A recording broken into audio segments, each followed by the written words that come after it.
পরিস্থিতিটা পর্যালোচনা করার জন্য বসেছিলাম।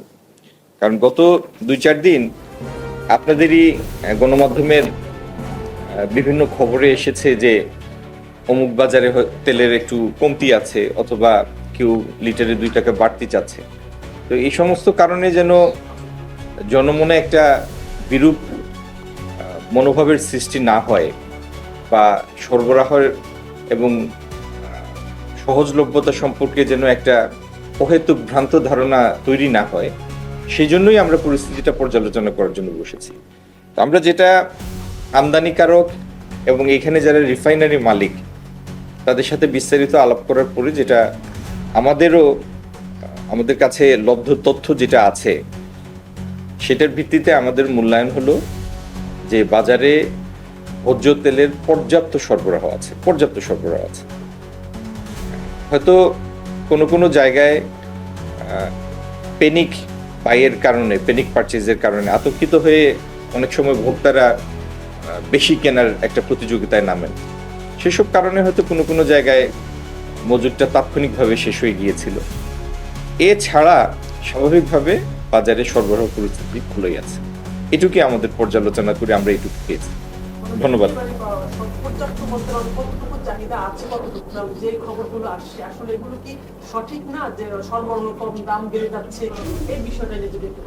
না, আমার কথার মধ্যেই আপনার প্রশ্নের উত্তর আছে।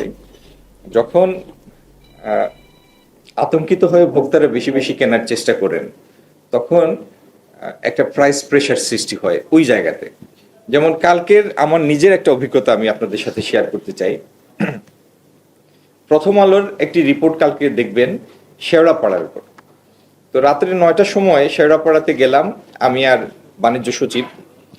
গিয়ে দেখলাম রাস্তার ওপরের ২টা দোকান, স্বপ্ন আর বেস্ট বাই, দুটাতেই ভোজ্য তেল পর্যাপ্ত আছে।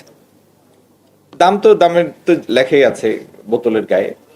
আবার বাজারের ভিতরে গিয়ে একটা দোকানে দেখলাম, জিজ্ঞেস করলাম যে ভোজ্য তেল আছে কিনা। তো দোকানের মালিক উত্তর দিলেন যে আমার কাছে আছে ২ বোতল। উনি আবার এটি ওনার যে মানে কাউন্টারের নিচে রেখেছেন। তো ওইখান থেকে তুলে বললেন যে আছে আমার কাছে, আমাকে দিতে হবে লিটারে এত, মানে ৫ লিটারের বোতল। তো তাতে গিয়ে দেখলাম আমরা ২ টাকা বা ৩ টাকা প্রতি লিটারে বেশি পড়ে। তো আমি তো ভোক্তা অধিকার থেকে যাই নাই, অথবা আমি ম্যাজিস্ট্রেট হয়েও যাই নাই, আমি গিয়েছি বাজারটা পর্যবেক্ষণ করতে। তো আপনি ২ ধরনের চিত্রই দেখবেন। মানে সড়কের সাথে যে দোকান, সেখানে পর্যাপ্ত সরবরাহের প্রতিফলন আমরা দেখেছি, আবার ভিতরে গিয়ে এই উত্তরটা পেয়েছি। তা আমার অনুরোধ আপনাদের মাধ্যমে সবার কাছে এটি অনুরোধ, দয়া করে আতঙ্কিত হয়ে বেশি বেশি কেনার প্রতিযোগিতায় নামার কোনো দরকার নাই। কারণ বাজারে এটার পর্যাপ্ত সরবরাহ আছে, যে জিনিস আছে সেটার জন্য প্রতিযোগিতা করার দরকার নাই। আর প্রতিযোগিতা করলে অনেক সময় অসাধু, যার মানে মনোবৃত্তিটা সাধু না, সেরকম কোনো বিক্রেতা এটা সুযোগ নেওয়ার চেষ্টা করতে পারে। তো কেন আমরা অহেতুক এই আতঙ্ক সৃষ্টি করব আর কাউকে সেই সুযোগ নেওয়ার সুযোগ করে দেব?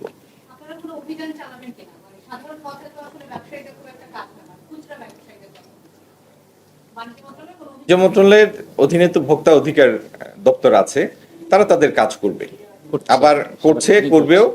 আর আমাদের জেলাগুলিতে জেলা প্রশাসন আছে, তারাও তাদের কাজ করবে। বাজার তদারকির জন্য তাদের যে অ্যাসাইন ডিউটি যেটা, সেটা তারা পালন করবে।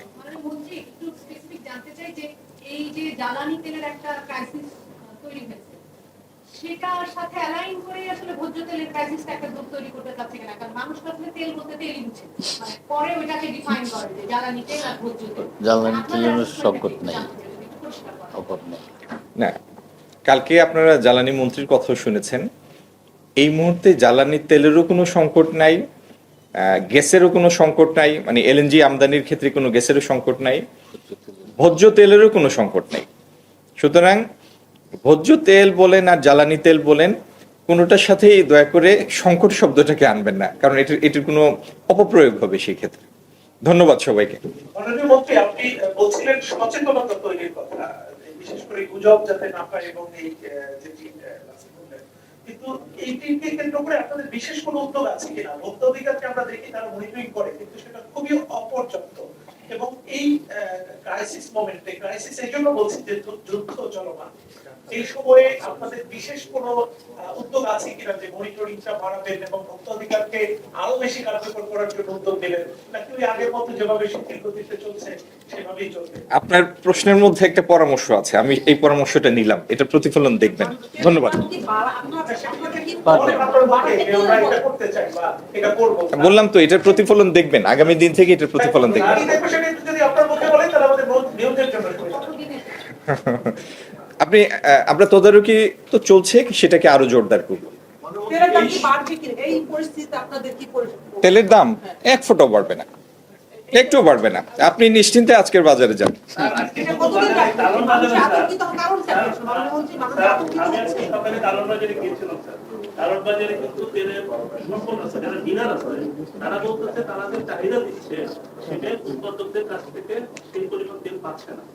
এবং বাজারে আপনি যদি কারণ বাজারে আপনি না গিয়ে কাউকে যদি পাঠান গোপনে, তাহলে স্যার দেখতে পাবেন যে ক্রেতাদের মধ্যে একটা হাহাকার আছে এবং দোকানগুলোতে তেল কিন্তু পর্যাপ্ত নেই স্যার। না, আমি আবার আমার কথাটার পুনরাবৃত্তি করি, আপনারা একটু মাথা ঠান্ডা করে কথাটা শোনেন। হ্যাঁ, প্রথম কথা হলো, মনে করেন আপনি প্রতিদিন 2 লিটার তেল কিনেন। হ্যাঁ, আজকে যদি গিয়ে আপনি 2 লিটারের 5টা বোতল কিনে ফেলেন একসাথে, বা 3টে বোতল কিনে ফেলেন, প্যানিক বাইং হচ্ছে।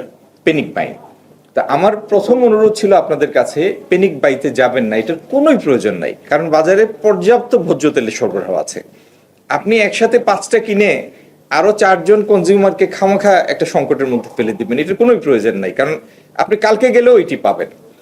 আর দ্বিতীয়ত, প্রত্যেকটা সময়ে সুযোগ নেওয়ার চেষ্টা তো কেউ না কেউ করে, সেই সুযোগটা নেয়ার মতো পরিস্থিতি আমরা তৈরি করব না, এটুক সচেতনতা আমাদের মধ্যে থাকতে হবে।